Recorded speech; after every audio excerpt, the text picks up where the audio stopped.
سلام كمي كانيون كبرات تخاتلتن مدبي بيت شانل زحالفة ننوح زبالة أوان بستفاد لي مغنيات تفيناكم كانينا حجي كالع مدبات حزناكم نسينا بحسن مكاتل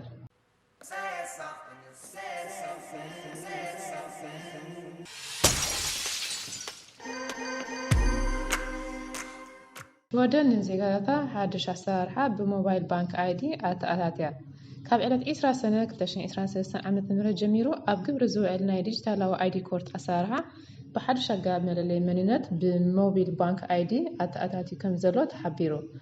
ነዚ ዓይነት ዲጂታላዊ ቴክኖሎጂ ብዙሓት ዜጋታት ይጥቀሙሉ ከም ዘለዉ ምስ ኤቢቲ ቻነል ቅርበት ዘለዎም ሰባት ሓቢሮም ኣለዉ። እዚ ዲጂታላዊ አይዲ ኮርት ኣብ ዝተፈላለዩ ትካላት ብዘይታ ሴራ ኣገልግሎት ክትረኽብሉ ትኽእል ኮይኑ ልክዕ ከም መለለይ መንነት ክንጥቀመሉ ትኽእል ኣሰራርሓ ዘተኣታተወ እዩ።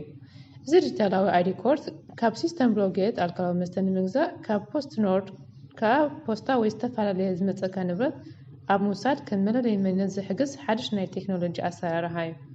ነዚ ሓድሽ ናይ ቴክኖሎጂ ኣሰራርሓ ብዙሓት ትካላት ሸወደን እውን ኣብ ዝቀረባ እዋን ክጥቀማሉ ምዃነን ዝጅምራሉ መዓልቲ ከዓ ዕላው ክገብራ እየን።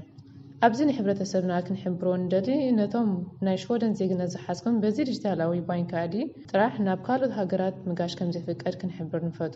እዚ ሓድሽ ዲጂታላዊ ኣሰራርሓ ናይ ሸወደን ዜግነት ዘለዎም ሰባት ጥራይ ዝምልከት ኮይኑ ኣብ ካልኦት ሃገራት ኤውሮጳ ኮነ ካብ ኤውሮጳ ወፃኢ ኣገልግሎት ዝህብ ቴክኖሎጂ ኣይኮነን። ሃገር ሸወደን ብዲጂታላዊ ኣሰራርሓ ኣገልግሎት ኣብ ዓለም ምስተን ቀዳሞት ሃገራት ከም ትስራዕ ኤቢሲ ቴክ ካብ ዝተፈላለዩ ማሕበራዊ ሚድያታት ዝረኸብዎ ዲጂታላዊ ምዕባለ ምዃኑ ተረጋግፅ። ክቡራት ተኸታተልትና ሎሚ ዓንቲ ዝተዳለወት ዝመስል ነይሩ። እዚ ክንከታተሎ ዝፀናሕና ናብ ኩሉ ክባፃሕ ኩሉ ተጠቃማይ ክኸውን ሼር ሳብስክራይብ ንበሎ።